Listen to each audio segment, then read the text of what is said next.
हरिभक्ती लागोनी तारी समजता नमस्कार माझा सद्गुरु एकनाथा आदिनारायण विद्यत्रीनाथ दत्त जनार्दन श्री एकनाथ शरण शरण एकनाथा पायी माथा ठेविला पायी माथा ठेविला पायी माथा ठेविला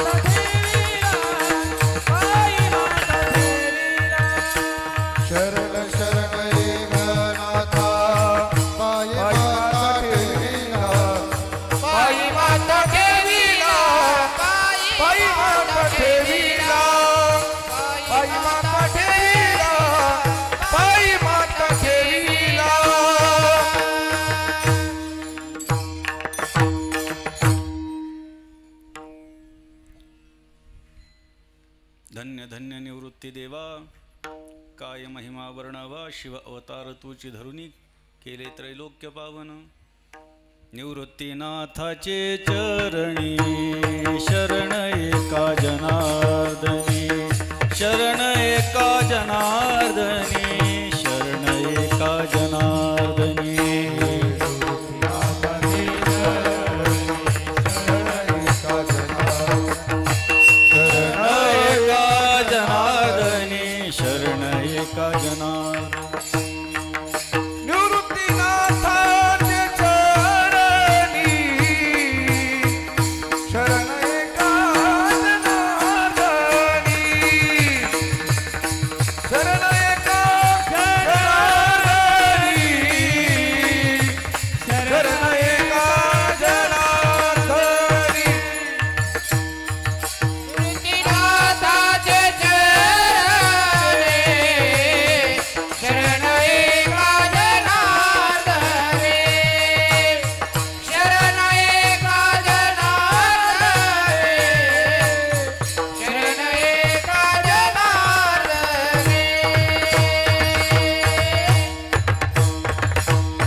श्रीमंत एकनाथ महाराजांचा अभंग सेवेकरता निवडलेला आहे. सद्गुरूचं महात्म्य या अभंगामध्ये एकनाथ महाराज विशद करतात.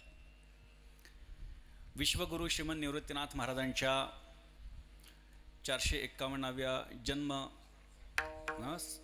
751व्या आता 400ची आम्हाला सवय लागली 751व्या जन्म महोत्सवाच्या निमित्तानं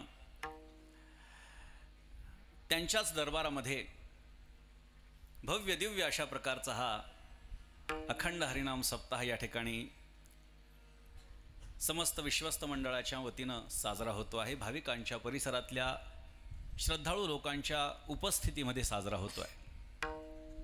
मला असं वाटतंय असा सोहळा कदाचित त्र्यंबकेश्वरमध्ये पहिल्यांदा झाला असेल असं माझं मत आहे. बरं का, बऱ्याच वर्षांपासून संपर्क आहे, संबंध आहे. स्वामीजींना माहिती आहे, बऱ्याच वर्षांपासून पाहतायत. ही सगळी जुनी मंडळी आहेत. आमचे चंद्रशेखर शुक्ल गुरुजी आहेत. ही सगळी जुनी मंडळी जी आहेत याला माहिती आहे. आणि अशा प्रकारचा कार्यक्रम हा मी आत्ताच अध्यक्ष महोदयांना आमच्या गाडवे पाटलांना सांगितलं की अशा पद्धतीचे कार्यक्रम हे ऐश्वर्यामध्येच होणं अपेक्षित आहे. कारण संत महात्मे एवढे ऐश्वर्यशाली आहेत, यांच्या ऐश्वर्यासमोर इतर कोणाचंही ऐश्वर्य नाही आहे. आणि त्यामुळे सगळ्या संतांचे जे सोहळे आहेत हे ऐश्वर्यामध्येच होणं अपेक्षित आहे. थोडासा त्रास होतो, ताण येतो, सगळ्या गोष्टी मान्य आहेत. आणि आता मी का बोलू शकतो, कारण आमच्या अनुभवाचे बोल आहेत. मागे आम्ही पैठणला 20 ते 27 नोव्हेंबरला ग्रंथकौस्तुभ श्री एकनाथी भागवताच्या चतुशतकोत्तर सुवर्ण महोत्सवाच्या निमित्तानं उत्सव केला. आणि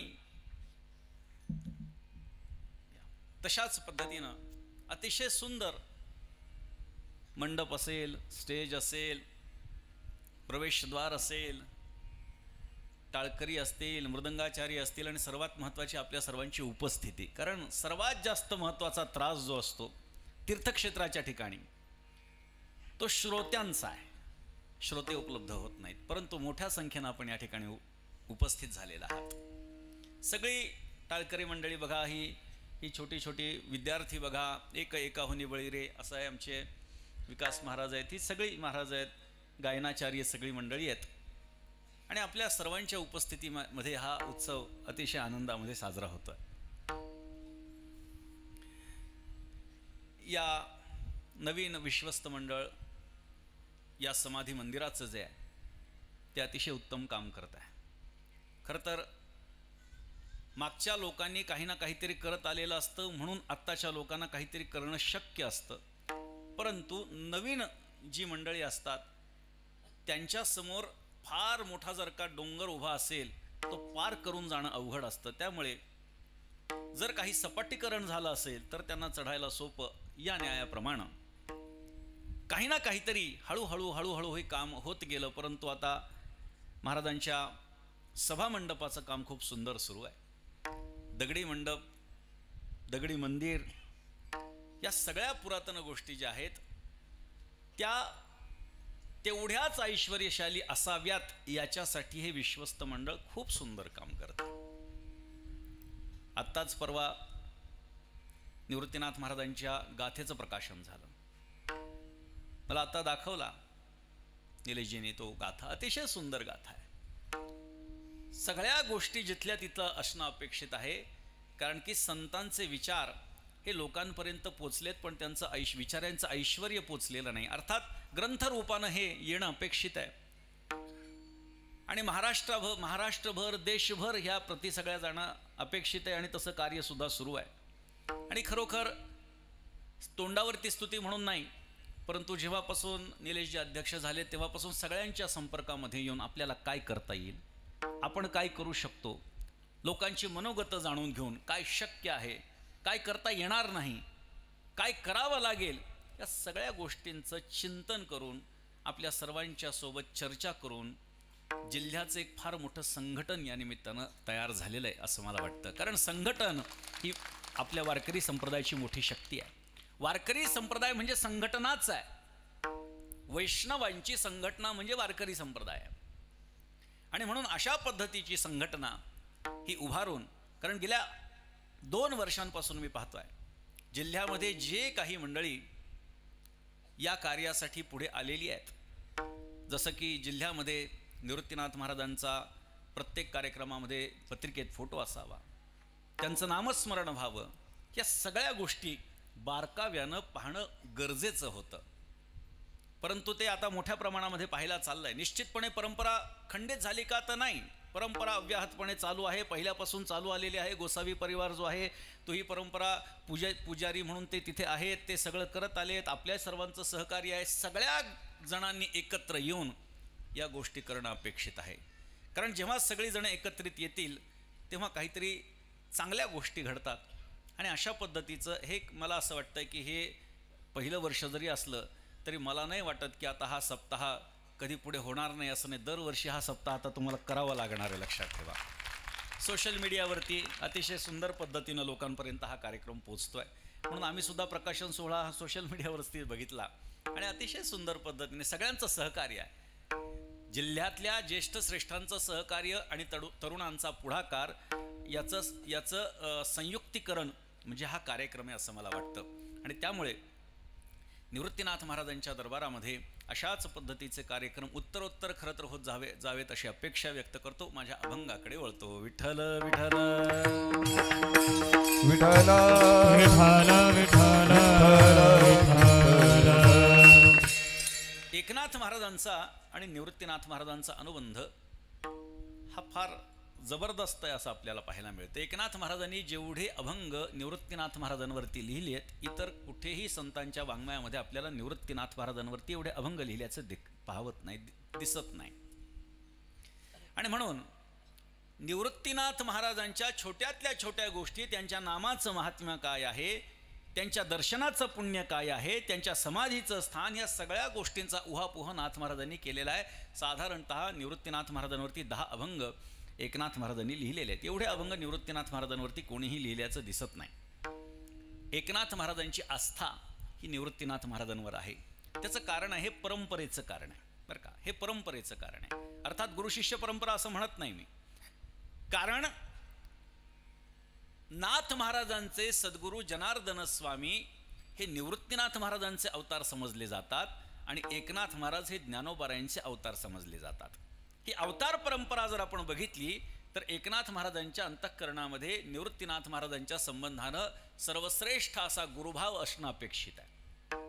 अहो, ज्ञानोबारायांच्या संबंधानं जर का श्री गुरु भेटले ज्ञानेश्वर ही भावना जर का नाथ महाराजांची असेल, नाथ महाराजांनी स्पष्ट सांगितलंय ज्ञानोबारायांच्या संबंधानं, तुमचा अनुग्रह लाधलो, तुमचा अनुग्रह लाधलो,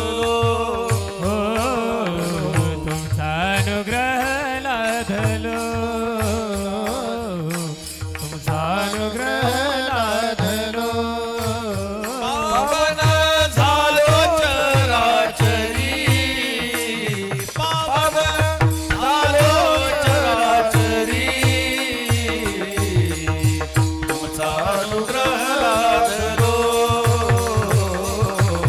तुमचा अनुग्रह लाधलो, पावन झालो चराचरी, पावन झालो चराचरी,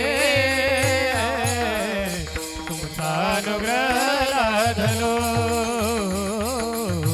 तुमचा अनुग्रह लाधलो.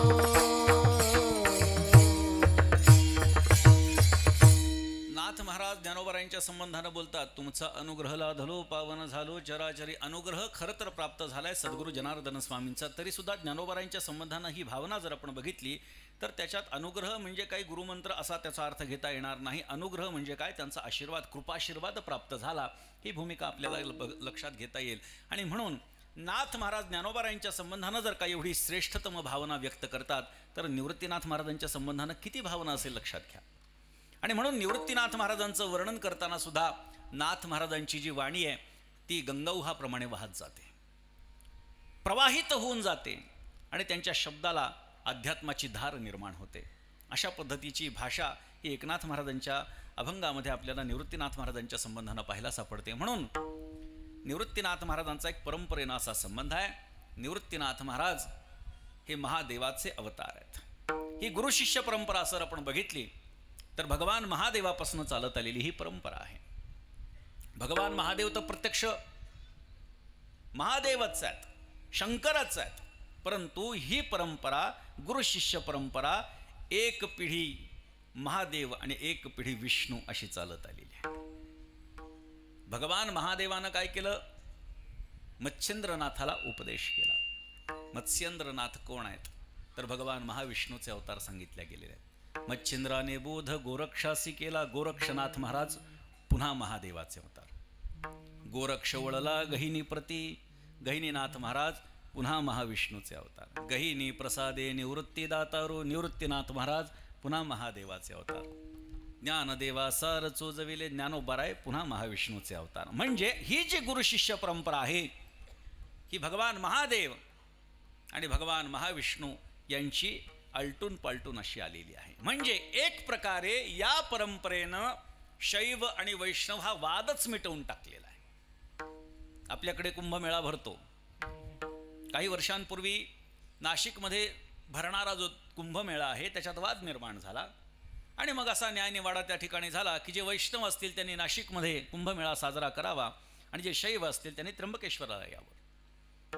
म्हणजे हा वाद काही वर्षांपूर्वी होताच, परंतु वारकरी संप्रदायामध्ये हा वाद कदापि नव्हता. एकाचे हृदय अशी अवस्था.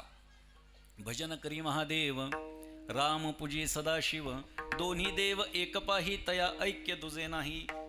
एकमेकांनाही पूरक असणारे. आणि म्हणून वारकरी संप्रदाय हा मोठ्या प्रमाणामध्ये व्यापक का आहे, कारण दोन्हीकडच्या त्यांनी चांगल्या चांगल्या गोष्टी घेतलेल्या आहेत. उत्तरेमध्ये बघितलं तर वैष्णव जास्त आहेत, दक्षिणेमध्ये बघितलं शैव जास्त आहे. आपला महाराष्ट्र मध्यावर्ती आहे.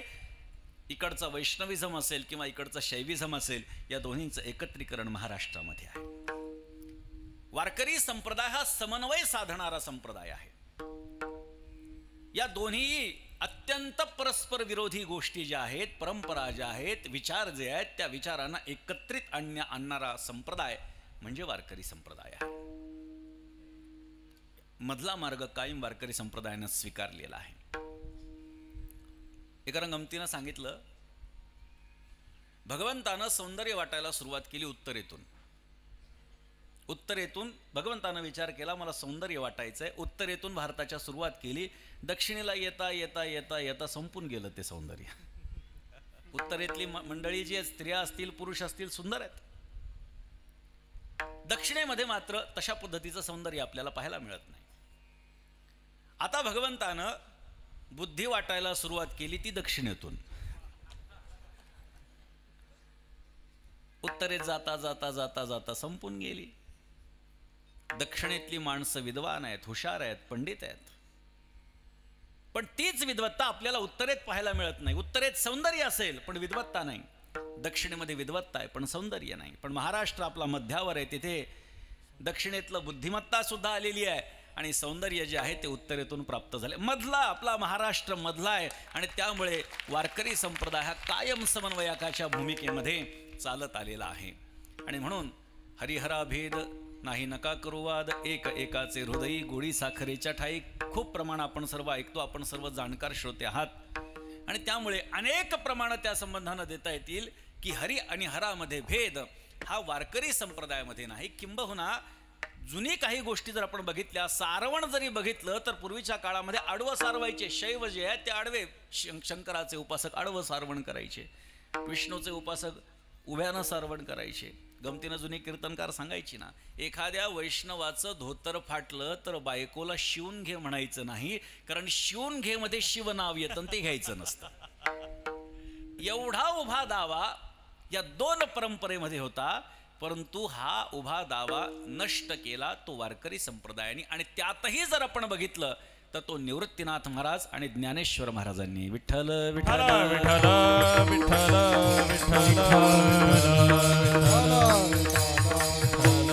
हो. आणि म्हणून ही गुरु शिष्याची जी जोडी आहे ती लोकांच्या समोर एक आदर्श जोडी आहे. ज्ञानोबारायांना गुरुच्या शरणागतीमध्ये जाण्याची काही गरज नव्हती. उपजताची ज्ञानी हे वर्म जाणोनी आले लोटांगणी चांगदेव महाराज हे त्यांना शरण आले होते. एवढी विद्वत्ता त्यांना उपजताच होती. परंतु संत महात्मे हे लोकांच्या समोर आदर्श ठेवणारे असतात आणि त्यामुळे या परिस्थितीमध्ये गुरुशिष्य अशा पद्धतीचा एक जोडी तयार झाली. एक गुरुशिष्य परंपरेचं नातं तयार झालं. माणूस परमार्थामध्ये कितीही जरी मोठा असला, कितीही व्यापकतेनं त्यानं परमार्थ केला असला, कितीही सप्तेह उभे केले असतील, किती लोकांना माळा घातल्या असतील, परंतु त्यांनी स्वतः जर का सद्गुरूंची शरणागती पत्करली नसेल तर त्याचा परमार्थ शून्य आहे. परमार्थ शून्य काय याचं चिंतन करा, कारण सद्गुरूंच्या शरणागतीमध्ये नाही. देव प्राप्त झाला पण सद्गुरू प्राप्त झाले नाही तरी परमार्थ शून्य आहे. उदाहरण बघा, आमच्या सगळ्याच संतांनी आम्हाला आदर्श समोर ठेवून दिलेला आहे की सद्गुरूंची शरणागती. पूर्वीच्या काळामध्ये फड परंपरेमध्ये एखादा कीर्तनकार कीर्तन करण्यासाठी जेव्हा उभा राहायचा तेव्हा त्या फडाच्या मालकाची परवानगी घेऊन उभा राहायचा. त्या फडाचं एक प्रकारे मांडलिकत्व स्वीकारायचा आणि त्यांच्या आज्ञेनं कीर्तन करायचा. काही चूक होत असेल तर त्याच वेळी त्या फडाचा मालक त्याला फटकारायचा. परंतु हल्ली परिस्थिती जर आपण बघितली तर हाताबाहेर गेलेली सगळी परिस्थिती आहे. बर, कीर्तन कोणी करावं कोणी करू नये असं आहे का? कोणीही करावं. कीर्तनाचा अधिकार सगळ्यांना दिलेला आहे. नामस्मरणाचा अधिकार सगळ्यांना दिलेला आहे. परमार्थाचा अधिकार सगळ्यांना दिलेला आहे. परंतु आपण काय करत आहोत हे मात्र माणसं विसरू लागली. फक्त 4 लोकांमध्ये उभं राहून बोलता आलं म्हणजे कीर्तन करता येतं या भ्रमामध्ये भरपूर लोक आहेत. 4 लोकांमध्ये बोलता आलं म्हणजे कोणी कीर्तनकार होऊ शकत नाही. त्याच्यासाठी फार मोठी साधना असते, पाठांतर असतं, सगळ्याच गोष्टी असतात, उपासना असते.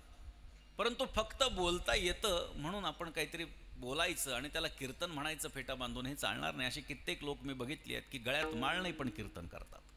ही सत्य परिस्थिती आहे, सांगतो तुम्हाला. वारकरी संप्रदायाने वेळेमध्ये जर का स्वतःला सावरलं नाही तर अवनती होण्याची शक्यता आहे. कोणालाही वाटतंय मी कीर्तनकार व्हावं, जरूर व्हावं, पण तशा पद्धतीची अवस्था अपेक्षित आहे. एक रिटायर्ड शिक्षक भेटले मला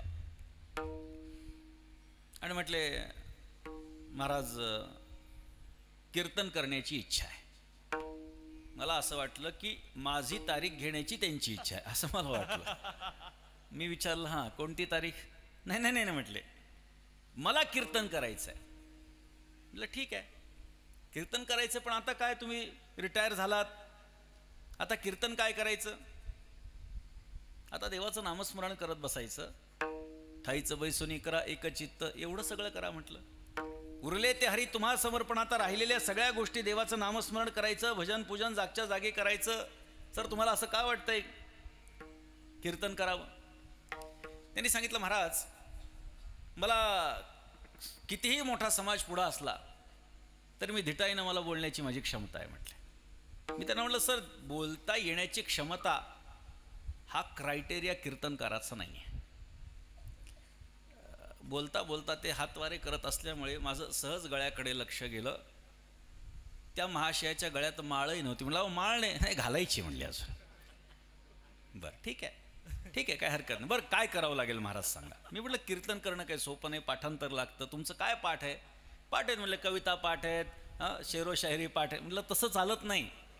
ते म्हणजे हल्लीचे कीर्तनकार करतात, ते करत असतील. म्हटलं तुम्ही मला विचारत असाल तर मी नाही म्हणून सांगणार म्हटलं, ते नाही चालत. मग काय काय पाठ करायचं सांगा म्हटले, मी करतो. म्हटलं ज्ञानोबारायांचा, नाथ महाराजांचा हरिपाठ सुरुवातीला पाठ करा. प्रत्येक कीर्तनकाराच्या किमान हे दोन हरिपाठ तरी पाठ पाहिजे. त्याने विचारलं, हरिपाठात किती अभंग आहेत म्हटले महाराज? म्हटलं हरिपाठ तुला माहिती आहे याच्यातच धन्यता आहे म्हटलं. म्हटलं ज्ञानोबारायांचे 27, 25 नाथ महाराजांचे अभंग हरिपाठातले. म्हटलं महाराज 52 अभंग पाठ करायचे का? त्यांना म्हटलं बाबा ही सुरुवात आहे, अजून 950 तुम्हाला सांगायचे. त्यांनी सांगितलं, महाराज या वयाने कसं काय शक्य होतं, आता रिटायर झालो. त्यांना तेच सांगितलं, म्हणून तुम्हाला सांगतो कीर्तन करू नका, नामस्मरण करा. मला सांगायचंय काय, कोणालाही वाटतं, बरं वाईट नाही आहे, मला हे म्हणायचं आहे, कीर्तनकार व्हावं वाटतं हे वाईट नाही. तुम्हाला लोक बोलवतील न बोलवतील हा विषय वेगळा आहे. तुमचं बोलणं चांगलं असेल, संप्रदायाला धरून असेल तर तुमचा हात कोणीही धरू शकत नाही, तुम्हाला कोणीही मागे खेचू शकत नाही. परंतु परिस्थिती तशी नसेल तर काय होईल? सामान्य जीवन जगावं लागेल. तरी हरकत नाही. कीर्तनकार नाही होता आलं तरी चालेल, पण वारकरी शिक्षण संस्थेमध्ये थांबून काही अध्ययन करून जर चांगलं माणूस होता आलं तर काय वाईट आहे? आणि म्हणून परमार्थामध्ये कोणीही यावं, सगळ्यांना या ठिकाणी अधिकार दिलेला आहे परमार्थामध्ये येण्याचा. पण काही गोष्टींचं एक गांभीर्य जर आपण लक्षात घेतलं नाही तर वारकरी संप्रदायाचं एक अवनती होण्याची शक्यता. मी का बोलतो? मी नेहमी सांगतो की एकतर कीर्तनकार जेव्हा गादीवर उभा राहतो, नारदाच्या गादीवर उभा राहतो, तेव्हा बाकीच्यांनी सगळं ऐकायचंच असतं त्याचं, बरं का, त्याला काही सांगायचं नसतं, त्याचं ऐकायचंच असतं. या अधिकारानं मी काहीही बोलू शकतो. नारदाच्या गादीवर उभा आहे म्हणून मी काहीही बोलू शकतो, पण काहीही मी बोलू नये. मग मी का बोलतोय? मी काही स्वतःला मोठा समजतो म्हणून काही बोलतोय, काही उपदेश करतोय असं समजू नका. म्हणून मी नेहमी सांगतो, मी मोठा नाही आहे, पण मी मोठ्याचा आहे याची मला जाणीव आहे. आणि मोठ्याचा आहे आणि त्यामुळे मला सांगण्याचा अधिकार परंपरेनं दिलेला आहे. ऐकायचं असेल ऐका, नसेल ऐकायचं ऐकू नका, पण सांगण्याचं कर्तव्य माझं आहे. आणि म्हणून मी हा विषय खरं तर ओढून ताणून आणला असं समजा. जाऊ द्या. परमार्थ करणारा माणूस हा कोणत्या ना कोणत्या तरी सद्गुरूंचा अनुग्रहित असला पाहिजे. ही परंपरा आम्हाला आमच्या संत महात्म्यांनी घालून दिली. निळोबारायचं उदाहरण बघा. तुकोबाराय सदेह वैकुंठाला गेल्याच्या नंतर निळोबारायांच्यासाठी तुकोबाराय 42 दिवसांनी आले. कथा माहिती आहे. तत्पूर्वी भगवान आले. डोळे उघडा मी आलोय, येथे तुझं लागी बोलाविले कोणी, प्रार्थिल्या वाचूनी आला. काही भाषा जर आपण निळोबारायांची बघितली तर सद्गुरूंच्या विषयी किती प्रचंड ओढ निळोबारायांच्या अंतःकरणात हे आपल्याला लक्षात घेता येईल. देव प्राप्त झाला. गंमत बघा, याच्यातून एक संदेश घ्यायचा की देव लवकर भेटतो पण संत लवकर भेटत नाहीत. हा एक संदेश या माध्यमातून दिलेला आहे. तुकोबारायांना जेव्हा त्यांच्या गाथा पाण्यामध्ये इंद्रायणीच्या डोहामध्ये बुडवण्यात आल्या 13 दिवसांनी भगवंतानं दर्शन दिलं आणि निळोबारायांना तुकोबारायांनी 42 दिवसांनी दर्शन दिलं. म्हणजे तिपटीपेक्षाही जास्त दिवसानंतर संत भेटले. देव भेटणं सोपं आहे, संत सद्गुरू भेटणं अवघड आहे. आणि मग निळोबारायांना तुकोबारायांनी अनुग्रहित केलं. मग परमार्थाचा अधिकार निळोबारायांना प्राप्त झाला. अजून मागे चला, तुकोबारायांच्या जीवनाचा विचार करा. परी नाही घडली सेवा काही, स्पष्टपणे सांगितलंय की माझ्याकडून सद्गुरूंची सेवा घडली नाही, पण सद्गुरू केला हे मात्र त्यांनी स्वप्नामध्ये मला उपदेश प्राप्त झाला. स्वप्नामध्ये जरी उपदेश प्राप्त झाला असला तरी उपदेश सद्गुरूचा प्राप्त झाला ही गोष्ट आपल्यासाठी महत्वाची आहे. उपदेश प्राप्त झाला पूर्ण. बघा, सत्यगुरुराय कृपा मज केली, परी नाही घडली सेवा काही, सापडविले वाटे जाता गंगा स्नाना, मस्तकी तो जाणा ठेविला कर भोजना मागती तू पपावशेर पडिला विसर स्वप्न माझी. पूर्ण अभंग बघा, याच्यामध्ये तुकोबारायांनी काय काय घटना घडत गेल्या आणि कशा कशा पद्धतीनं मला सद्गुरूंची प्राप्ती झाली याचं विवेचन त्या अभंगामध्ये करून ठेवलेलं आहे. म्हणजे जर आपण बघितलं तर तुकोबारायांना सुद्धा कुठल्याही सद्गुरूंच्या शरणागतीमध्ये जाण्याची गरज नव्हती, तेवढा अधिकार त्यांचा होता. तुका विष्णू नाही दुजा. तुका आणि विष्णू जर दुजे नाहीत तर महाविष्णूकडे अज्ञान असेल का? ज्ञानीच आहेत, तरी सुद्धा लोकापवाद निर्माण होऊ नये याच्यासाठी म्हणून संत महात्मे जे असतात ते सद्गुरूंच्या शरणागतीमध्ये जातात. सेवा घडली नाही तुकोबारायांना, परंतु सद्गुरू प्राप्त झाले. वैकुंठ गमनाच्या आधी प्राप्त झाले आणि त्यामुळे जे काही त्यांना सांगता आलं त्यांनी सांगितलं, पण सद्गुरू प्राप्त झाले. अजून मागे चला, एकनाथ महाराजांचं जीवन बघा. एकनाथ महाराजांचं जीवन एका व्युत्पन्न पंडिताचं जीवन आहे, एका ज्ञानी महात्म्याचं जीवन आहे. एकनाथ महाराजांना सुद्धा कुठल्याही सद्गुरूंच्या शरणागतीमध्ये न जाता परमार्थ करता आला असता. कारण नाथ महाराज सुद्धा काय आहे, प्रत्यक्ष परब्रह्म भानुदासाचे कुळी, स्वये वनमाळी अवतरले विठ्ठल विठ्ठल विठ्ठल विठ्ठल विठ्ठल विठ्ठल. नाथ महाराजांचं वर्णन करत नाथ महाराजांनी सांगितलं, वर्णन असं केलंय निळोबारायांनी, प्रत्यक्ष परब्रह्म भानुदासाचे कुळी, स्वये वनमाळी अवतरले. प्रत्यक्ष वनमाळी म्हणजे कोण? प्रत्यक्ष महाविष्णू हे एकनाथ महाराजांच्या रूपानं अवतीर्ण झाले. एकनाथ महाराजांच्या शिष्य परंपरेमध्ये कृष्णदयाळनव नावाचे एक महात्मे होऊन गेले. त्यांनी नाथ महाराजांचं एक दशक लिहिलंय आणि त्या दशकामध्ये नाथ महाराजांचं वर्णन करताना असं सांगितलंय, प्रत्येक चरणाच्या शेवटी असं सांगितलंय, श्री एकनाथ विबुधा भरणावतारी, यत पुण्य कीर्ती सरिता कलिदोषनाशी, यत संप्रदाय परमामृत दे जनासी, जोकावरे जडमुढा भजने चितारी, श्री एकनाथ विबुधा भरणावतारी. श्री एकनाथ विबुधा भरणावतारी म्हणजे काय? श्री एकनाथ विबुध अभरण अवतारी असे त्याचे भाग होतात, असा त्याचा विग्रह होतो. श्री एकनाथ कोण आहेत? श्री एकनाथ विबुध म्हणजे देव, अभरण म्हणजे आभूषण, देवाचं आभूषण असणारा म्हणजे कोण? महाविष्णू. अवतारी, एकनाथ महाराज हे देवाचं आभूषण असणाऱ्या महाविष्णूचे अवतार आहेत. भानुदासाचे कुळी महाविष्णूचा अवतार, क्षेत्र प्रतिष्ठान वसती गोदावरी तीर, क्षेत्र प्रतिष्ठान वसती गोदावरी तीर, भानुदासाचे कुळी महाविष्णूचा अवतार, क्षेत्र प्रतिष्ठान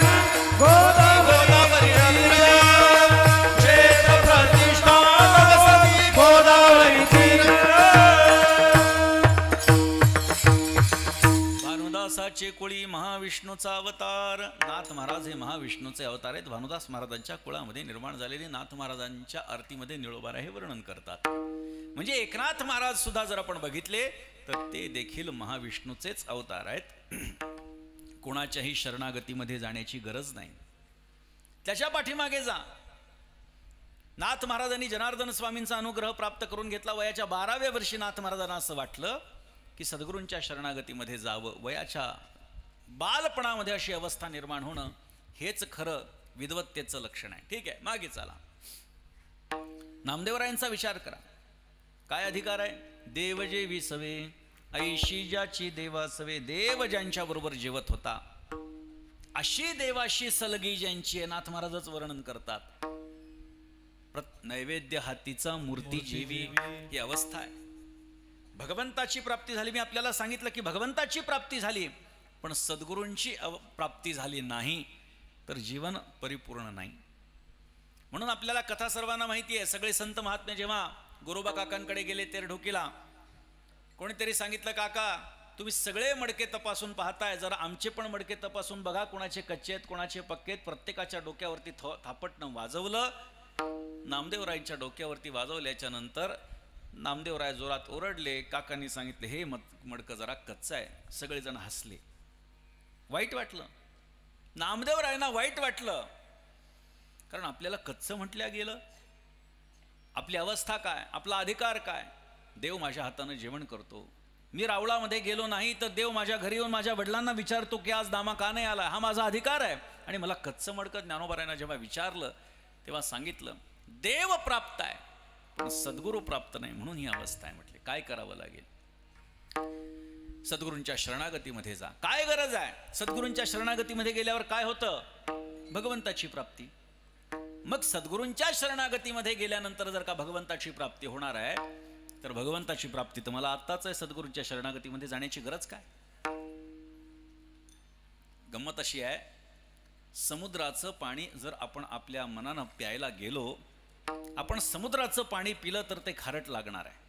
काही माणसं म्हणतात की आम्ही सद्गुरूंना, काही आम्हाला सद्गुरू आम्ही ओळखत नाही, कोणी आमच्या दृष्टीनं महत्त्वाचं नाही, आम्हाला वाटेल ते आम्ही करू. ग्रंथच आमच्यासाठी काय आहेत? सद्गुरू आहेत.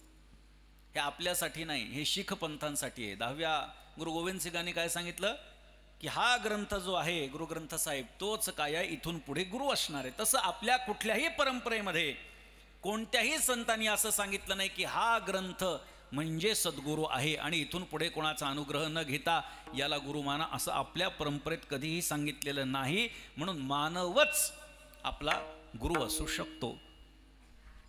मानव रूपातलाच आपला गुरु असू शकतो. काहींना अदृष्टानं त्यांच्या जर का पूर्वपुण्यानं जर का संत सद्गुरू संत महात्मे प्रगट होऊन जर का अनुग्रह देतील तर तो त्यांचा भाग्याचा भाग आहे. परंतु प्रत्येकानं मनुष्यरूपी गुरु करावा.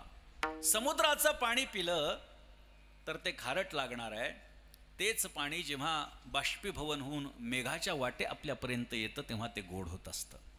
स्वतःच्या मनाचा परमार्थ करू गेलो तर आपण परमात्म्यापर्यंत पोचणार नाहीत, पण सद्गुरूंच्या माध्यमातून जर का आपण परमार्थ करू गेलो तर आपण निश्चित परमात्म्यापर्यंत पोचतो. विठ्ठल विठ्ठल विठ्ठल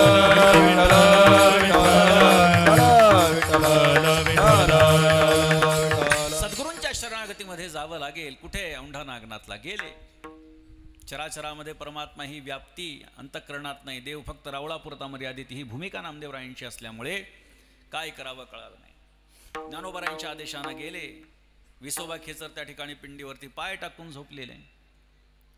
ज्यांच्या दर्शनासाठी अनुग्रह घेण्याच्यासाठी ज्ञानोबारायांनी मला पाठवलं ती व्यक्ती पिंडीवरती पाय ठेवून झोपली. आश्चर्य वाटलं. त्यांनी सांगितलं, अहो देवावरती पाय ठेवून झोपलात तुम्ही? त्यांनी सांगितलं, जिथे देव नाही तिथे माझे पाय ठेवा. जिकडे पाय घेतले तिकडे ती पिंड येऊ लागली. नामदेवरायांना कळालं सद्गुरू किती गरजेचा आहे. कारण परमात्मा हा एकदेशी नाही, तो सर्वदेशी आहे. हीच भूमिका आम्हाला संत महात्मे सांगत असतात. आणि म्हणून नामदेवरायांना विसोबा खेचरांनी उपदेश केला. त्याच्याही मागे जा. ज्ञानोबारायांना निवृत्तीनाथ महाराजांनी उपदेश केला. ज्ञानोबारायांना गरज काय? आपण बघितलं, उपजताची ज्ञानी ज्ञानोबा. 1400 वर्षाचे तप्त तीर रहिवासी आली लोटांगणी चांगदेव, एवढा अधिकार ज्ञानोबारायांचा. त्या ज्ञानोबारायांनी तर वारकरी संप्रदायाचा पाया घातलाय. एवढं व्यापक कार्य असताना सद्गुरूंच्या शरणागतीमध्ये जाण्याची गरज काय? मी आपल्याला सांगितलं, संत महात्मे समाजाचा विचार करतात. जर एखाद्या जरी संतांनी सद्गुरूंची शरणागती केली नसती तर लोकांनी सांगितलं असतं, बघा यांनी कुठे गुरु केला, आम्ही केला तर काय फरक, नाही केला तर काय फरक पडतो. हा अपवाद सुद्धा संतांना ठेवायचा नव्हता. म्हणून ज्ञानोबारायांनी सुद्धा काय केलं, निवृत्तीनाथ महाराजांना गुरु मानलं. अर्थात निवृत्तीनाथ महाराजांनी ज्ञानोबारायांना उपदेश केला. ज्ञानोबारायांचा अधिकार किती मोठा आहे सांगण्याची गरज नाही, परंतु ते ज्ञानोबाराय काय बोलतात, ज्ञानदेव म्हणे तरलो तरलो, ज्ञानदेव म्हणे तरलो तरलो, आता उतरलो गुरुरूपे, आता उतरलो गुरुरूपे. ज्ञानदेव म्हणे तरलो तरलो, ज्ञानदेव म्हणे तरलो तरलो, आता उतरलो गुरुरूपे, गुरुरूपे, आता उतरलो गुरुरूपे.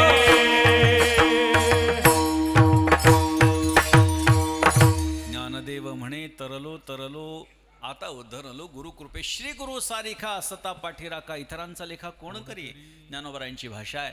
आणि म्हणून कितीही मागे जा, आपल्याला सद्गुरूंची शरणागती महात्म्यांच्या ठिकाणी पाहायला मिळते. संतांचंच काय, प्रत्यक्ष देवाने सुद्धा हा आदर्श आमच्या समोर घालून दिला. भगवान श्रीकृष्ण सांदीपनी ऋषींना शरण गेले, प्रभू रामचंद्र हे वसिष्ठ ऋषींना शरण गेले. परब्रह्म राम वसिष्ठा शरण, राम वसिष्ठा शरण, ब्रह्म राम वसिष्ठा शरण, राम वसिष्ठा शरण, श्री सांदीपन गुरु केला, सांदीपन गुरु केला, सांदीपन गुरु केला. परब्रह्म राम वसिष्ठा शरण, कृष्णे सांदीपन गुरु केला. कर्तुम अकर्तुम अन्यथा कर्तुम शक्तिधारी जो परमात्मा आहे तो देखील जर का सद्गुरूंच्या शरणागतीमध्ये जातो, तेथे माझा काय कोण तो विचार, ही अवस्था बघा. संतांची संगती, सद्गुरूंचं मार्गदर्शन, त्यांचा उपदेश जीवनामध्ये महत्वाचा असतो. आणि परब्रह्मापर्यंत परब्रह्माची अवस्था प्राप्त व्हावी याच्यासाठी म्हणून सद्गुरूंच्या शरणागतीची आवश्यकता असल्यामुळे नाथ महाराजांनी सांगितलं, सद्गुरूंच्या शरणागतीमध्ये जाण्याचं फळ अभंगाच्या सद्गुरु श्री शरणादाय, सद्गुरु शरणादाय, सद्गुरु श्री शरणदाय,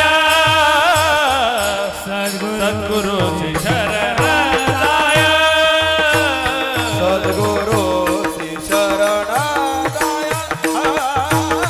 सद्गुरु शरणादाय, सद्गुरु श्री शरणदाय,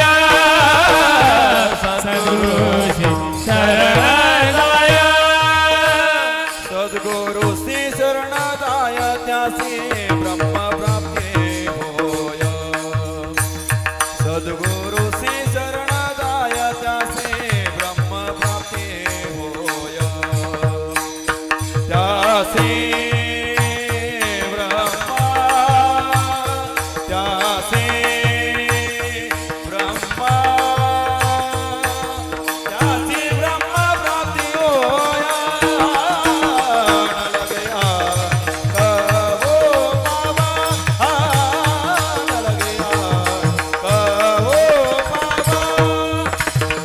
सद्गुरु श्री शरणदाय, त्याचे ब्रह्म प्राप्ती होय.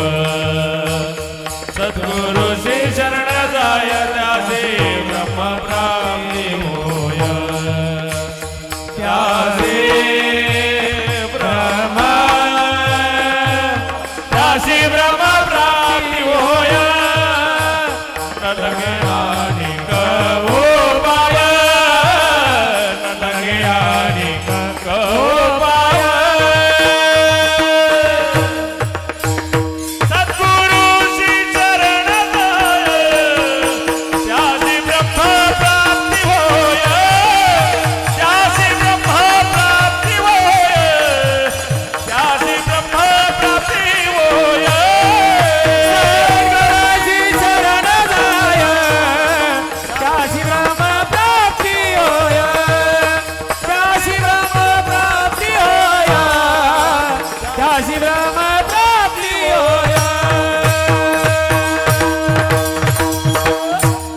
सद्गुरूसी शरण जाय त्यासी ब्रह्मप्राप्ती होय. सद्गुरूंच्या शरणागतीमध्ये गेल्यानंतर त्याला ब्रह्मप्राप्ती होणार आहे. परंतु आम्हाला सद्गुरूंच्या शरणागतीमध्ये जावं वाटत नाही, हा विचार लक्षात घेणं गरजेचं आहे. सद्गुरूंची शरणागती, सद्गुरू कसे आहेत हे शिष्यानी ठरवण्यापेक्षा सद्गुरूंच्या प्रती श्रद्धा व्यक्त करणं हे प्रत्येक शिष्याचं कर्तव्य आहे. शिष्यानं सद्गुरूंना सर्वश्रेष्ठ मानणं, तत्व मानणं हे गरजेचं आहे. तर काय जे वाटेल ते होऊ शकतं, लक्षात घ्या, काय होऊ शकणार नाही. एक ठग एका राजकुमारीकडे आला, साधू संतांच्या वेशामध्ये आला आणि त्यांनी सांगितलं की मला पाणी द्या म्हटले प्यायला. त्या राजकन्यानं पाणी आणलं आणि पाणी आणल्याच्या नंतर त्या ठगानं अर्थात साधूच्या वेशामध्ये आलेला त्यांनी सांगितलं, मी तुझ्या हातचं पाणी पिऊ शकणार नाही, मला असं वाटतंय की तू कुठल्या तरी सद्गुरूंचा अनुग्रह घेतलेला नाहीयेस. त्यांनी सांगितलं नाही घेतला. मग अनुग्रह जर तो घेतला नाही तर मी ज्यांनी कोणी दीक्षा घेतलेली असते त्याच्याच हातून मी पाणी पित असतो. तू जर दीक्षा घेतलेली नसेल तर मी तुझ्या हातचं पाणी पिऊ शकत नाही. जाऊ द्या, काय करणार म्हणे, उन्हाळ्याचे दिवस आहेत, घसा कोरडा पडलाय, पण आता तसंच थांबावं लागणार. त्या राजकन्याने सांगितलं, म्हणले महाराज एक काम करा, आपणच मला दीक्षा द्या, मला गुरु भेटून जाईल आणि आपण तृप्त व्हाल, पाणी आपल्याला प्राप्त होईल. त्यांनी सांगितलं ठीक आहे, काय हरकत नाही, परंतु इथं नाही, माझ्याबरोबर जंगलात चालायचं, तुझे काही सोनं नाणं ते सगळं घेऊन चालायचं. सद्गुरू म्हणून मान्यता दिली त्या स्त्रीनं, त्या राजकन्यानं, आणि सगळा सोनं नाणं घेऊन गेली त्याच्याकडे. त्याने एका झाडाला बांधलं आणि झाडाला बांधल्याच्या नंतर तिच्याकडचं सगळं सोनं नाणं काढून घेतलं आणि सांगितलं, हे बघ, ही तुझी परीक्षा आहे, 8 दिवसानंतर तुझ्याकडे येणार आहे, कदाचित मला जर वाटलं तर मी त्याच्याही आधी येऊ शकेन, पण तोपर्यंत मात्र इथून हलायचं नाही. विश्वास होता. हो म्हटले, काय हरकत नाही. झालं. आता काय, तो निघून गेला सगळं. तो ठगच होता, तो काही साधू नव्हता, संत नव्हता. तो सगळं घेऊन निघून गेला आणि निघून गेल्याच्या नंतर वडील दुसऱ्या दिवशी विचार करू लागले, गेली कुठे आपली मुलगी. घोड्यावर बसले, सगळीकडे शोधलं आणि झाडाला बांधलेली दिसली. आश्चर्य वाटलं, सोडायला गेली. तिने सांगितलं, थांबा बाबा, सोडू नका, कारण माझे सद्गुरू हे बंधन सोडणार आहेत. त्यांनी विचारलं, कोणते सद्गुरू.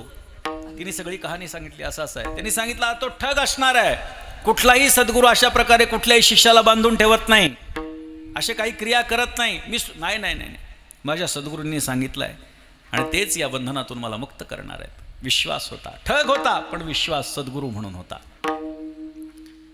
2 दिवस झाले, 3 दिवस झाले, नारदांनी ही गोष्ट बघितली आणि नारदांना आश्चर्य वाटलं की कसं काय एखादा ठग अशा स्त्रीला सद्गुरू म्हणून असं बांधून टाकू शकतो. तिथं आले नारद आणि नारदांनी सांगितलं, काय तुला बांधलं, मी सोडतो. नाही, माझे सद्गुरू सोडणार आहेत. अगं काही उपयोग नाही, तो खोटा आहे. त्या कन्येनं सांगितलं की महाराज, तो खोटा कसा असू शकेल, जर ते खोटे असले असते तर तुमच्यासारख्या संतांची भेटच मला घडली नसती. तुमच्यासारखे संत मला सद्गुरूंच्या कृपेनं प्राप्त झालेले आहेत. देवाकडे गेले नारद आणि सांगितलं, देवा तुम्ही तरी समजावून सांगा हिला, हिला समजावून सांगा. देवानी सांगितलं, ठीक आहे, मी येतो. चतुर्भुज रूपामध्ये देव प्रकट झाले आणि देव प्रकट झाल्याच्या नंतर त्यानं सांगितलं, मी तुझा बंधन सोडतो, कारण तुला ज्यांनी बांधलाय तो सद्गुरू नाही आहे, तो ठग होता. परंतु तिच्या मनामध्ये विश्वास त्या शब्दाचा होता की मी तुला येईल आणि बंधनातून मुक्त करेल. तोच विश्वास, ठाम विश्वास भगवंताला सांगितला. म्हणले, देवा, जर ती व्यक्ती ठग असली असती तर मला नारदांसारख्या संतांची भेट काय आणि तुझ्यासारख्या भगवंताची भेट काय. भगवंताची प्रत्यक्ष भेट मला प्राप्त झाली. हे कशामुळे झालं तर सद्गुरूंच्या आज्ञेमुळे झालं, त्यांच्या कृपेमुळे झालं. तिची श्रद्धा बघून भगवंताला फार कुतूहल निर्माण झालं आणि नारदांना सांगितलं की त्या ठगाला इकडे घेऊन या. त्या ठगाला शोधून नारदांनी आणलं आणि सांगितलं हिचं बंधन मुक्त कर. सगळ्या गोष्टी जाणून घेतल्या, त्याला देखील वाईट वाटलं. अर्थात ठग असणाऱ्या व्यक्तीवरती जर नितांत श्रद्धा ठेवली तर संतही भेटतात आणि सद्गुरू भेटतात.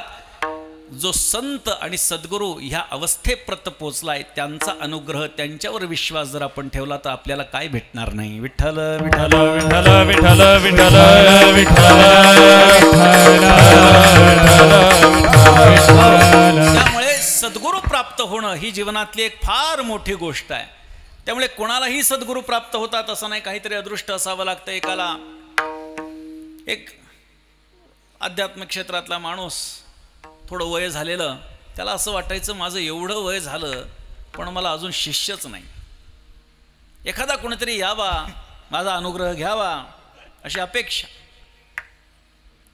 एक जण आला महाराज आणि म्हटलं महाराज तुमचा अनुग्रह घ्यायचा आहे.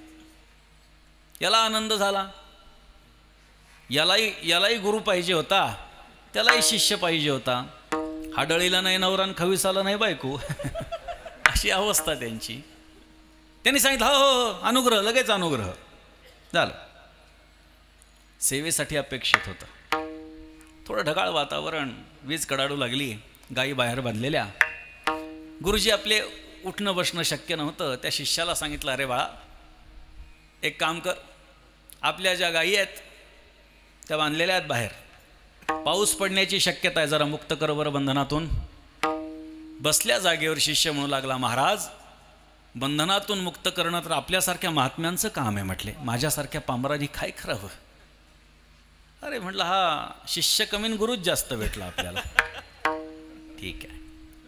थोड्या वेळाने विचार केला पाऊस पडत असेल, याने तर काही सोडला नाही. थोड्या वेळाने विचार केला पाऊस पडत असेल, पुन्हा सांगितलं रे बाळा एक काम कर, बाहेर पाऊस पडतोय का जरा बघून ये. म्हटले तेवढंच बघ जरा. बसल्या जागेवरून शिष्याने सांगितलं महाराज ही मांजर आत्ताच बाहेरून आत आली आहे, अंगावरून हात फिरवा, हात ओले झाले तर पाऊस पडतोय, नाही तर पडत नाही.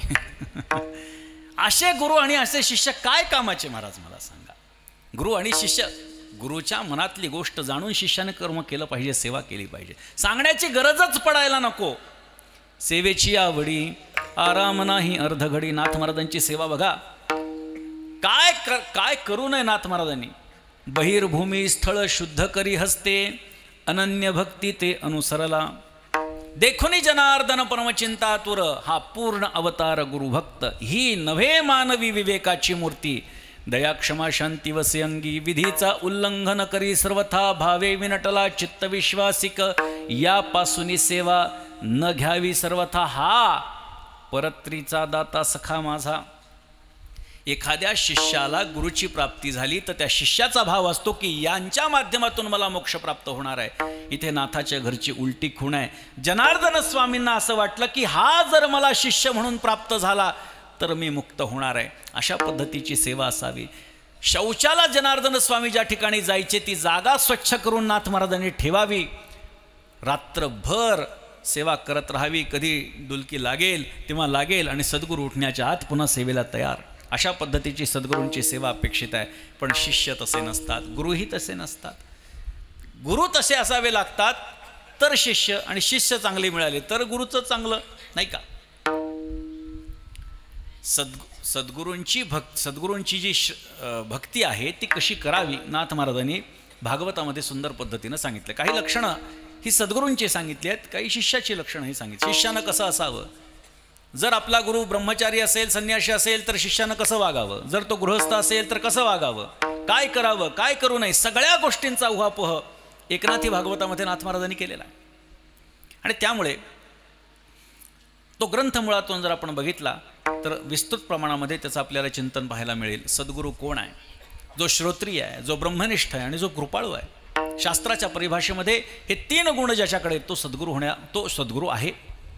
श्रोत्रिय म्हणजे काय, शास्त्राचं ज्ञान त्याला असावं. शास्त्र काय सांगते, विधिनिषेधाचं ज्ञान त्याला असावं. ते विधिनिषेधाचं ज्ञान त्याला असून फक्त तो सद्गुरू या अवस्थेला प्राप्त होऊ शकत नाहीत. तर त्याच्यासाठी काय पाहिजे, ब्रह्मनिष्ठता पाहिजे. जे ज्ञान प्राप्त झालंय ते स्वतःच्या अंगी उतरलं पाहिजे. म्हणजे ती ब्रह्मनिष्ठता, चराचरामध्ये परमात्मा दिसला पाहिजे. बरं एवढा असून उपयोग नाही, त्याच्या ठिकाणी कृपाळू पण पाहिजे.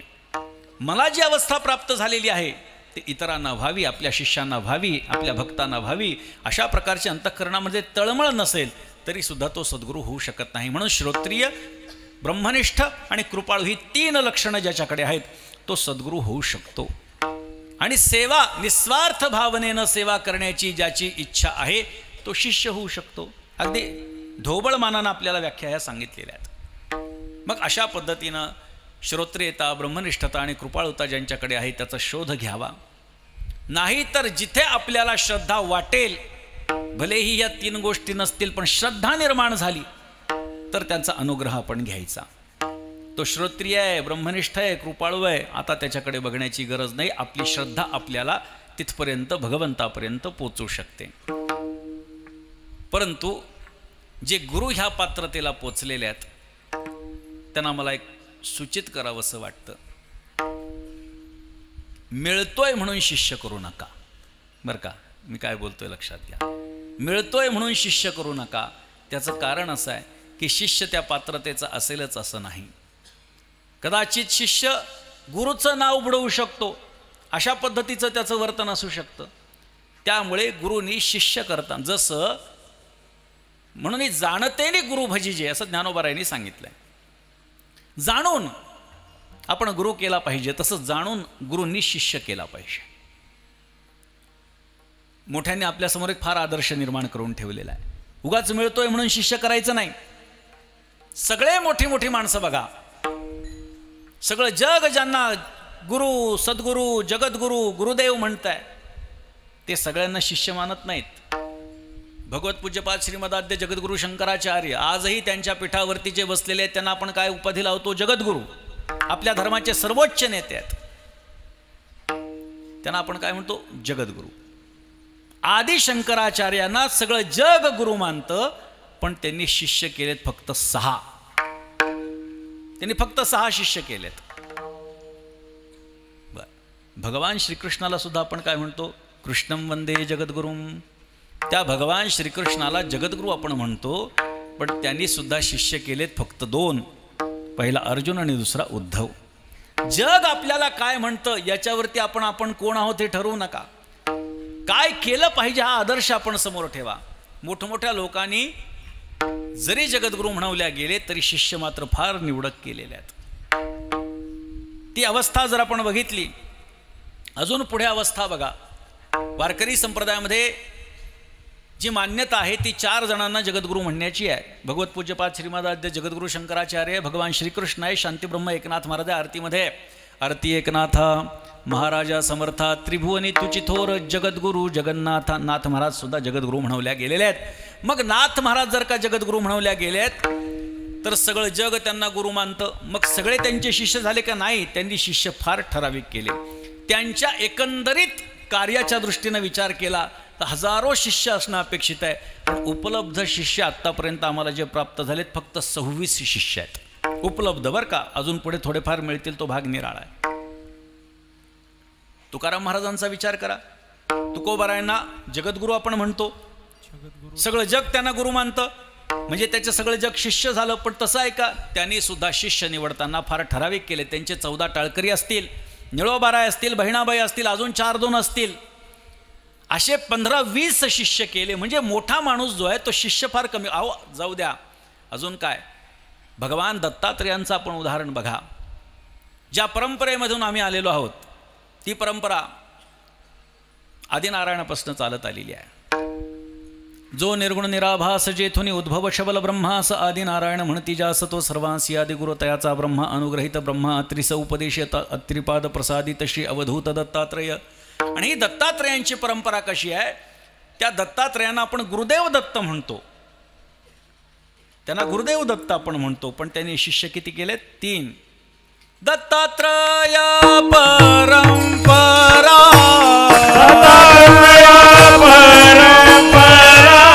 सहस्त्रार्जुन यदुदूसरा,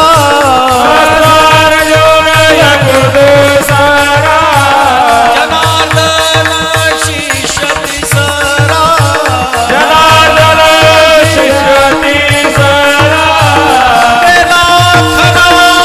कलियुगी तयाचा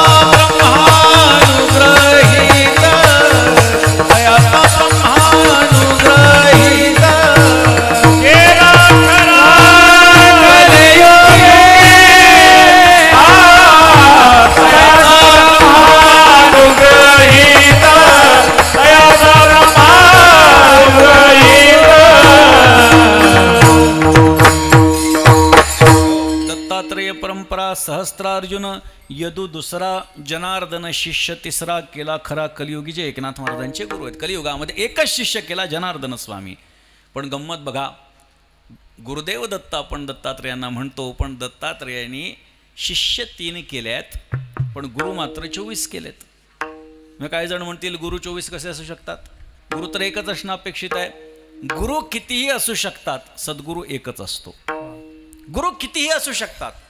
पृथ्वी वायुराकाश मापोग्निश्चंद्रमा रवी, कपोतो जोगर सिंधू पतंगो मधुकृत गजः, मधुहा हरिणो मीनः पिंगला कुक्रोर्भकः, कुमारी शरकृत्सर्प उर्णनाभी सुपेशकृत. 24 गुरु आहेत भगवान दत्तात्रेयांचे. जो जयाचा घेतला गुण तो म्या गुरु केला जाण. ज्याच्याकडून जो गुण घेतला त्याला मी गुरु मानलं. व्यवहारामध्ये एखादी गोष्ट आपल्याला शिकवणारा आपला गुरु आहे. शाळेमध्ये आपल्याला शिकवणारा आपला गुरु आहे. व्यवहारातली कोणतीही गोष्ट जो कोणाला तरी शिकवतो तो त्या बाबतीतला त्याचा गुरु आहे. अगदी एखाद्याला तंबाखू कशी खायची हे शिकवणाराही तो त्या बाबतीतला गुरु आहे.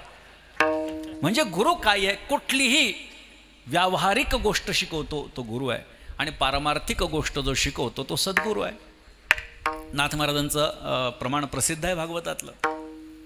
मंत्रतंत्र उपदेशिते, घरोघरी गुरु आहेत ऐते, जो शिष्या ते मिळवी सद्वस्तु ते, श्रीकृष्ण त्या ते सद्गुरू मानी. आपल्या शिष्यांना जो भगवंतापर्यंत घेऊन जातो, भगवान श्रीकृष्ण त्याला सद्गुरू मानतो. मंत्रतंत्र उपदेश करणारे ते अनेक गुरु आपल्याला प्राप्त होतील, बघायला मिळतील. पण आपल्या शिष्याला भगवंतापर्यंत पोचवतो तो खरा सद्गुरू आहे. आणि अशा सद्गुरूंच्या शरणागतीमध्ये गेल्यानंतर काय होतं? त्यासी ब्रह्मप्राप्ती होय. ब्रह्माची प्राप्ती झाली. आणि सद्गुरूंच्या शरणागतीशिवाय काही पर्याय नाही, म्हणून दुसरा कोणताही उपाय नाही. महाराज सांगतात अभंगाच्या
सद्गुरूंचे पाय.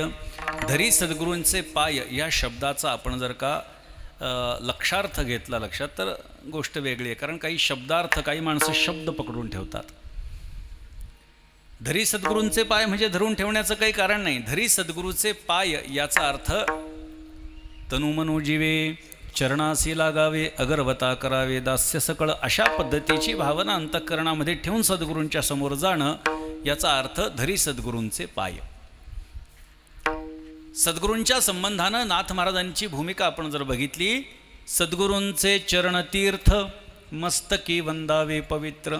सद्गुरूंचं जे चरणतीर्थ आहे, अर्थात चरणाला जी खाली माती लागलेली असते, खरं तर एकूण शरीराच्या सर्वात खालचा भाग आपले चरण, त्यातही तळपाय आणि त्या तळपायाला लागणारी माती, म्हणजे सद्गुरूंची तुच्छाती तुच्छ गोष्ट जरी असेल तरी ती आपण पवित्रातिपवित्र मानली पाहिजे. ही भूमिका नाथ महाराज बजावतात. सद्गुरूंचे चरणतीर्थ मस्तकी वंदावे पवित्र. आणि असा जो सद्गुरू आहे, एका जनार्दनी सद्गुरू हाची भवसिंधूचा तारू. भवसिंधूमधून तो तारणार आहे. आपल्याला माहिती आहे भवसिंधू म्हणजे संसार सागर आहे.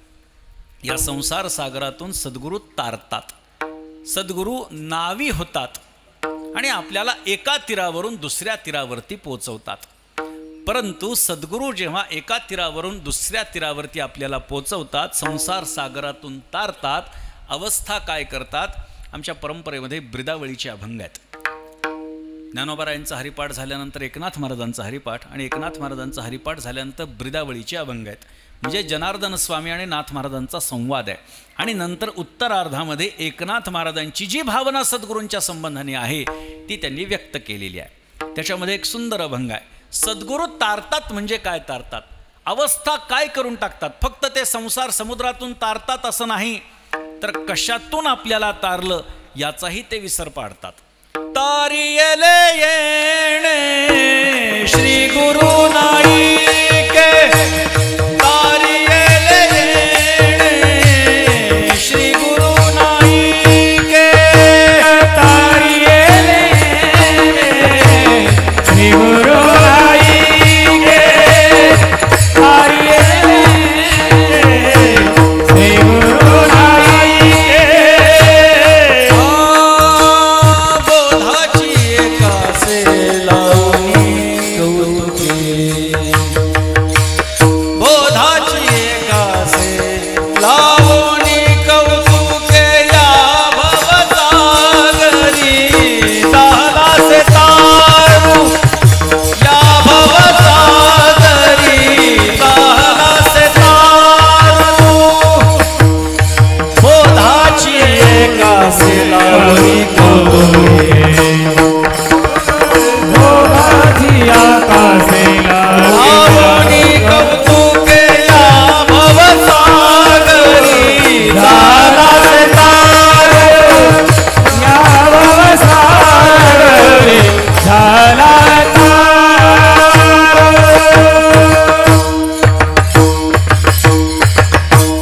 थोडीशी चाल आड आहे, परंतु ही परंपरेची चाल आहे. तारियेले येणे श्री गुरु नाईके, बोधाची एकासे लावणी कौतुके, या भवसागरी झालासे तारू, परतोनी पाहे तव कैचा मायापुरू.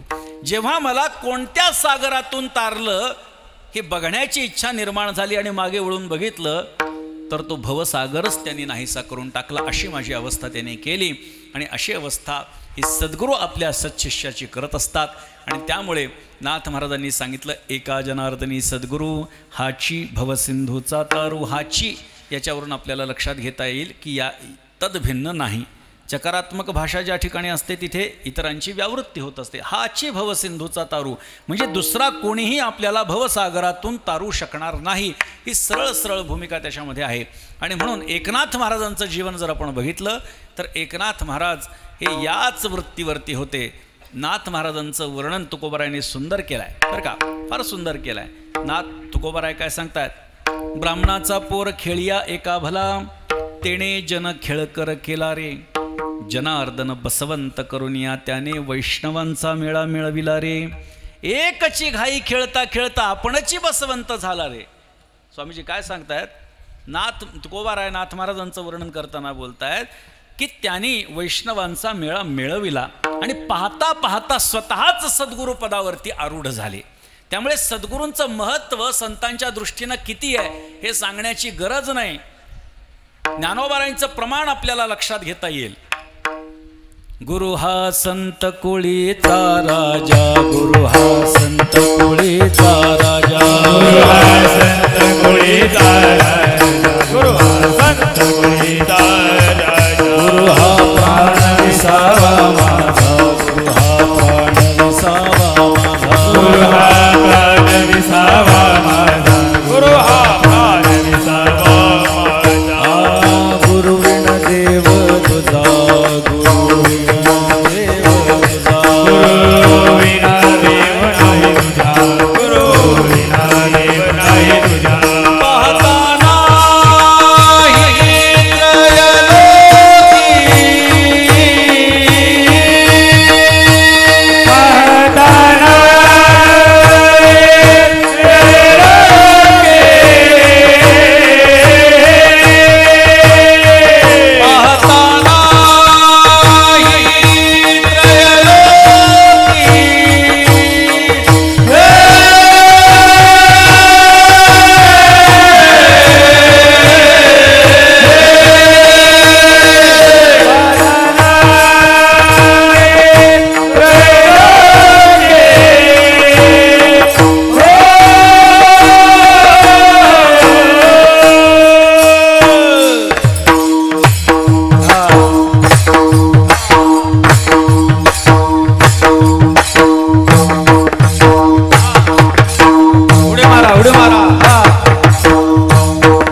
सागर, गुरु हा प्रेमाचा सागर, गुरु हा प्रेमाचा सागर, गुरु प्रेमाचा सागर,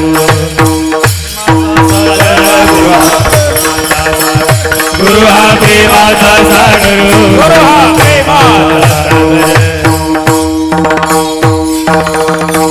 गुरु हा संत कुळीचा राजा, गुरु हा प्राण विसावा माझा, गुरु विण देव तुझा, पाहता नाही त्रैलोकी. ही भाषा ज्ञानोबरांची बघा, सर्वस्व श्री सद्गुरू आहेत. म्हणून आपणही आपल्या जीवनामध्ये सद्गुरूंची शरणागती प्राप्त करून घ्यावी ही विश्वगुरू निवृत्तीनाथ महाराजांच्या चरणी प्रार्थना करतो. अखंड हरिनाम सप्ताहाचा मला वाटतं 3रा दिवस आहे आणि आज माझ्या वाट्याला ही कीर्तन सेवा माझ्या परमभाग्यानं आलेली आहे. संतांच्या प्रांगणामध्ये त्यांच्या समोर सेवा करण्याचं सद्भाग्य हे प्रत्येकाला लाभत नसतं आणि म्हणून जेव्हा जेव्हा कधीही संतांची सेवा करण्याचा प्रसंग येतो तो कायम स्वीकारला पाहिजे, किंबहुना इतर 4 गोष्टी बाजूला ठेवून संतांकडे आलं पाहिजे. ही भूमिका जोपर्यंत आपण निभावत नाही तोपर्यंत आपला निभाव लागणार नाही. आणि म्हणूनच मला अत्यंत आनंद झाला. संपूर्ण यांचे विश्वस्त मंडळ जे ट्रस्टी आहेत, सगळी मंडळी आहेत, काका आहेत, ही सगळी मंडळी आहेत आणि बऱ्याच जणांशी माझे वैयक्तिक पण संबंध आहेत. आपल्या सर्वांच्या सहकार्यानं निवृत्तीनाथ महाराजांचा सोहळासुद्धा, पालखी सोहळासुद्धा खूप वाढतो आहे. ही अत्यंत आनंदाची बाब आहे. निवृत्तीनाथ महाराजांचा सोहळा आणि नाथ महाराजांचा सोहळा करकमला एका ठिकाणी येतो. निवृत्तीनाथ महाराज गावाच्या बाहेर असतात आणि नाथ महाराज गावामध्ये असतात. त्याचबरोबरीनं परतीच्या प्रवासाला सुद्धा 2 ठिकाणी निवृत्तीनाथ महाराजांची आणि नाथ महाराजांची भेट होती. 2 नाथ एकत्र आले तर ते जगाला सनाथ केल्याशिवाय राहणार नाहीत. ही भूमिका गरजेची आहे आणि म्हणून असेही संबंध या संस्थांशी आहेत. त्यामुळे परंपरेचे संबंध असतील, नव्यानं आपण जे कार्य करताय त्याच दृष्टीनं आलेले संबंध आपण पाहता निश्चितपणे जसं आपलं त्र्यंबकेश्वर हे त्र्यंबक राजाच्या नावानं ओळखलं जातं, तसं ते श्रीमंत निवृत्तीनाथ महाराजांच्याही नावानं ओळखलं जातंच. परंतु जास्तीत जास्त प्रमाणामध्ये निवृत्तीनाथ महाराजांचं नाव हे लोकांच्या समोर यावं, त्यांचं लिखाण, त्यांचे अभंग, त्यांचं तत्त्वज्ञान लोकांपर्यंत पोचावं आणि त्यांचा आशीर्वाद प्राप्त करून प्रत्येकाने आपलं जीवन धन्य करून घ्यावं. आणि हे करण्याच्यासाठी म्हणून या विश्वस्त मंडळाला, ट्रस्टींना सगळ्यांना बळ द्यावं अशी मी श्रीमंत निवृत्तीनाथ महाराजांच्या चरणी आणि शांतीब्रह्म एकनाथ महाराजांच्या चरणी प्रार्थना करतो आणि माझ्या वाणीला पूर्ण विराम देतो. झालेली सेवा शांतीब्रह्म श्रीमंत श्री एकनाथ महाराजांच्या चरणी, निवृत्तीनाथ महाराजांच्या चरणी समर्पित करतो. एक सूचना फक्त द्यायची ती अशी आहे की यंदाचं वर्ष हे शांतीब्रह्म श्री एकनाथ महाराजांच्या समाधीचं चतुःशतकोत्तर रौप्य महोत्सवी वर्ष आहे. म्हणून दिनांक 31 मार्च 2024 या दिवशी एक संकल्प आपण असा केला आहे.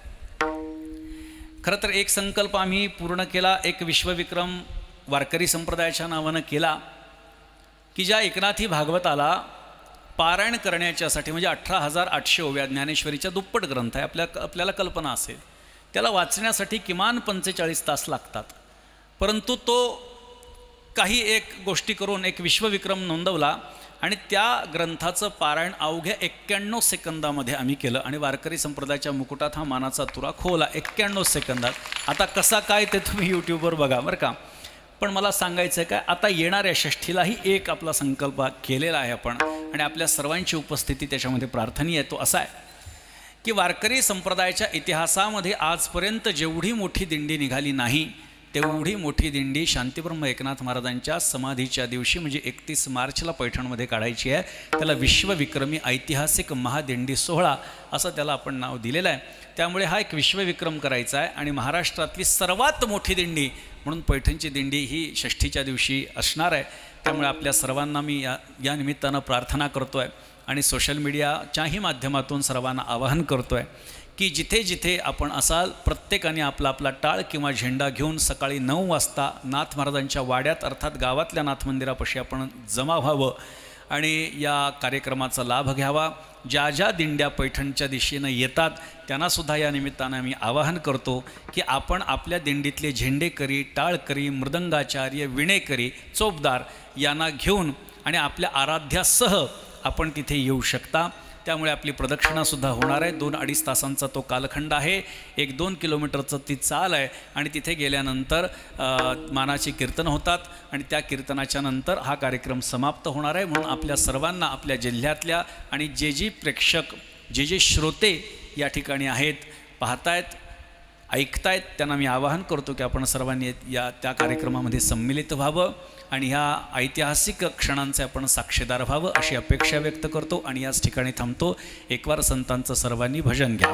निवृत्ती ज्ञानदेव सोपान विठोबाबाई एकनाथ नामदेव तुकाराम. निवृत्ती ज्ञानदेव सोपान मुक्ताबाई एकनाथ नामदेव तुकाराम. एकनाथ नामदेव तुकाराम, एकनाथ नामदेव तुकाराम, एकनाथ नामदेव तुकाराम, एकनाथ नामदेव तुकाराम, देव तुकाराम, एकनाथ नामदेव तुकाराम, एकनाथ नामदेव तुकाराम, एकनाथ नामदेव तुकाराम. ज्ञानदेव सोपान मुक्ताबाई एकनाथ नामदेव तुकाराम.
संस्थान माझ्यासारखे दष्टपुष्ट कीर्तनकार बोलवतो. नाहीतर गंमत होऊन जायची एखाद्या कीर्तनकाराची. असो, आपण खूप सुंदर कार्यक्रम या ठिकाणी साजरा केला आहे आणि दरवर्षी होणारच आहे. अर्थात याची तिथी दरवर्षी एकच असावी, ती लोकांना सोयीस्कर असावी, जेणेकरून जास्तीत जास्त लोकांना लाभ घेता येईल अशी असावी अशी प्रार्थना करतो. आणि आपले आमदार साहेबसुद्धा या ठिकाणी आलेले आहेत, ज्यांनी मोठं जिम्मेदारी घेतली आहे. हां, मंडपाचा, अखंड मंडपाचा त्यांनी पूर्ण जिम्मेदारी घेतली. आणि खरं सांगू का, मी तर इथे नवीन आहे, माझी काही राजकारण्यांचा जास्त काही संबंध नाही. मला माहिती पण नव्हतं ते आमदार आहेत. कारण आमच्याकडे किंवा इतर ठिकाणी जर बघितलं, आमदार म्हटलं की 5-50 कार्यकर्ते येतात आधी, त्यांचाच दोडगोस असतो. तर ते कळालं नाही. ही नम्रता आहे. संतांच्या ठिकाणी कसं यावं हा आदर्श घेतला पाहिजे महाराज. एवढंच बोलतो, जास्त बोलणार नाही.